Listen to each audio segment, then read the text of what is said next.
आपको बताते हैं, मुस्लिम वोट की सौदेबाजी पर एआईएमआईएम ने बड़ा दावा किया है। 23 नवंबर के बाद किंग मेकर की भूमिका में रहेंगे।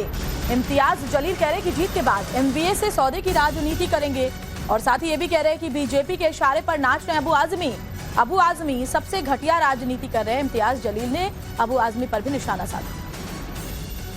इस वक्त मेरे साथ बातचीत करने के लिए औरंगाबाद ईस्ट इस विधानसभा सीट से एमआईएम के उम्मीदवार और पूर्व सांसद इम्तियाज जी मौजूद हैं। इम्तियाज जी, सबसे पहले तो सीट की बेटी बांध लें क्या? बिल्कुल बांध ले, मौसम बिगड़ने वाला है। एक मर्तबा अभी फिलहाल के माहौल के अंदर हमें महाराष्ट्र की हुकूमत बदलनी है, तो हमने कम सीटों के ऊपर फोकस करे, जिताकर लेके आएंगे अच्छी खासी सीटें, और उस वक्त फिर ये सरकार को जब हटाएंगे तो महाविकास आघाड़ी को कहेंगे कि मैं इतने टाइम से तुम्हारे पीछे लगा था कि भैया एमआईएम को साथ में ले लो, हम तुम्हारे साथ में आना चाहते हैं। हो सकता है कि 23 तारीख को वो वक्त आएगा कि जब उद्धव साहब, शरद पवार साहब और नाना पटोले हमारे चौखट पे खड़े रहेंगे कि थोड़ा हमको भी समर्थन दे दें करके।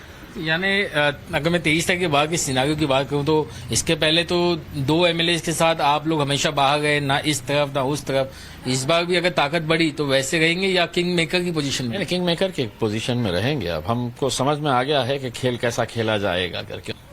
घटिया राजनीति अभी फिलहाल 2024 के अंदर भारतीय जनता पार्टी के इशारों के ऊपर नाच रहे हैं अबू आसिम साहब। महाविकास आघाड़ी में रहते हुए उन्हें महज 2 सीटें दी गई है, लेकिन वो लड़ रहे हैं 9 सीटों के ऊपर, और वो सीटों के ऊपर लड़ रहे हैं जहां पर एमआईएम मजबूती के साथ लड़ रही है। पिछले बार है तो दूसरे नंबर के ऊपर थी, तो इस बार भारतीय जनता पार्टी ने उनसे कहा कि भैया हम तो इनको लड़ नहीं सकते हैं, तुम एक काम करो, तुम हमारी मदद कर दो करके।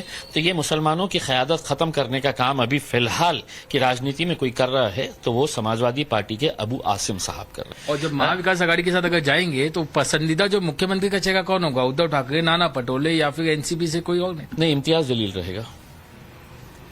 आप तीनों का नाम क्यों लिए है, मेरा नाम क्यों नहीं लिए है इसका?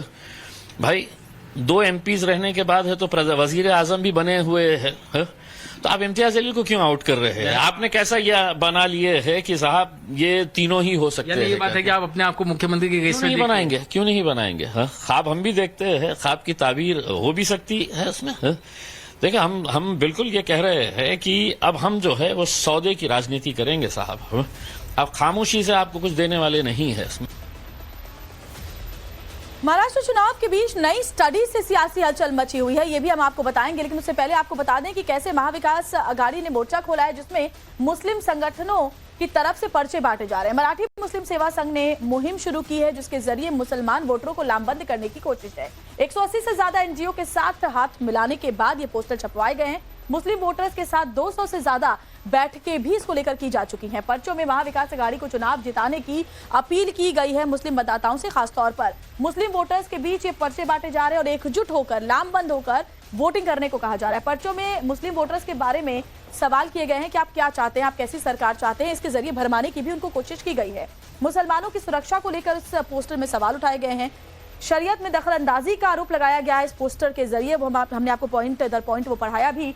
मदरसे खत्म करने और यूनिफॉर्म सिविल कोड का डर भी मुसलमान वोटरों को दिखाया जा रहा है। इसके अलावा सीए और एनआरसी थोपने का भी आरोप लगाते हुए इस पोस्टर में ये पॉइंटर्स लिखवाए गए हैं और